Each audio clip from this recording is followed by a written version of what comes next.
Hello friends, রুবির সাজঘরে আমার সকল সুন্দরী বান্ধবীদের স্বাগত। সামনেই আমাদের সকলের প্রিয় দুর্গাপুজো। সেই দুর্গাপুজো উপলক্ষে আজকে আমি তোমাদেরকে তৈরি করে দেখাবো এই শিউলি ফুল চোকারটি। তো এই শিউলি ফুল চোকারটি তৈরি করার জন্য প্রথমে কিন্তু চোকারের বেসগুলি আমি তৈরি করে নেব। আর এই বেস বলতে কিন্তু ক্যাডবেরি সেলিব্রেশনের যে বক্সগুলো হয় সেটা আমি ব্যবহার করছি। তো দেখো এখানে বেসগুলো আমি কেটে নিয়েছি। তারপরে দেখো নিয়েছি রেড কালারের কাপড়। এই চোকারটা তৈরি করার জন্য কিন্তু আমি দুরকম সাইজের কাপড় কেটে নিয়েছি। একরকম হলো চোকারের যে বেসটা, সেই বেসের থেকে একটু বড় সাইজ করে কেটে নিয়েছি। আর একটা সাইজ হলো চোকারের যে বেস একদম পারফেক্ট সেই সাইজের কেটে নিয়েছি, সেটা হলো ব্যাক সাইডের কাপড়। যাই হোক, এরপরে দেখো চোকারের যে বেস তৈরি করার জন্য যে বেসগুলো আমি রেডি করেছিলাম, সেই বেসগুলোতে রেড কালারের কাপড়গুলো আমি আঠা দিয়ে মুড়ে নিয়েছি।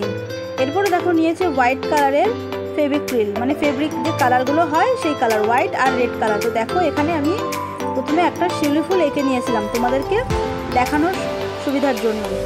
দেখো শিউলি ফুলটা আমি কিভাবে আঁকলাম, তোমরাও ঠিক সেমভাবে শিউলি ফুল এঁকে নেবে। যারা পারো না তারাও দেখো খুব সহজেই কিন্তু আঁকতে পারবে। তো দেখো আমি কিন্তু শিউলি ফুল এইভাবেই আঁকি। তো তোমরা যারা শিউলি ফুল আঁকতে পারো না এভাবে ট্রাই করতে পারো। তারপরে দেখো হোয়াইট কালারের শিউলি ফুল এঁকে নেওয়ার পর মাঝখানে একটুখানি করে রেড কালার দিয়ে দিয়েছি। এতে শিউলি ফুলটা দেখতে আরও আকর্ষণীয় লাগছে। এরপর দেখো চোকারের বেসগুলি পরপর জুড়ে নেওয়ার জন্য আমি নিয়েছি জাম্পরিং, আর ব্যাক সাইডে দড়ির জন্য নিয়েছি টার্সেল।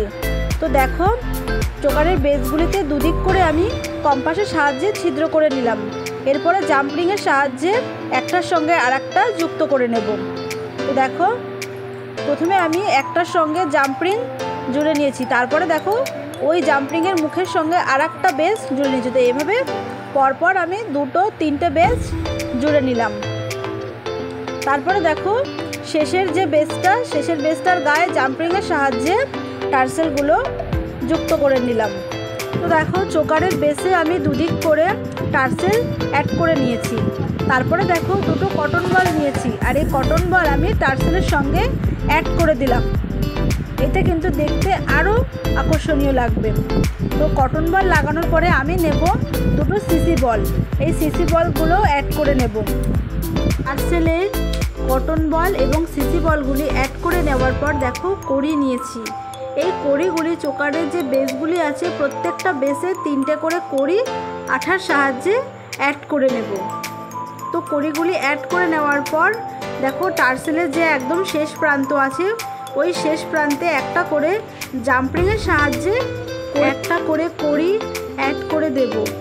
এই টার্সেলের শেষ মাথার দিকে যদি একটা করে কড়ি দেওয়া যায় তাহলে কিন্তু খুবই ভালো লাগবে।